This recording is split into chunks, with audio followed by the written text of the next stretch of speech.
பாஜகவுடன் கூட்டணி பேச்சு நடைபெறுகிறதா என்ற கேள்விக்கு மழுப்பலாக பதிலளித்துள்ளார் அதிமுக பொதுச் செயலாளர் எடப்பாடி பழனிசாமி என்பதை முக்கிய செய்தியாக பார்த்துக் கொண்டிருக்கிறோம். தேர்தலுக்கு இன்னும் ஓராண்டு உள்ளது. கூட்டணி குறித்து அப்போது முடிவெடுக்கப்படும் எனவும் இபிஎஸ் தெரிவித்திருக்கிறார்.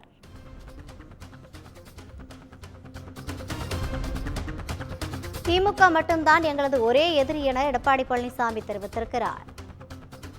திமுகவை தவிர வேற எந்த கட்சியும் எதிரி கிடையாது எனவும் இபிஎஸ் பேசியுள்ளது பரபரப்பை ஏற்படுத்தியுள்ளது.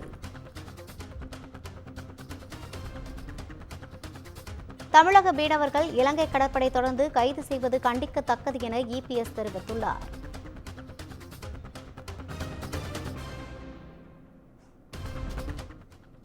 திமுக திராவிட முன்னேற்ற கழகத்தை வீழ்த்துவதற்கு தயாராக இருக்குது. எங்களுக்கு ஒரே எதிரி திமுக தான்.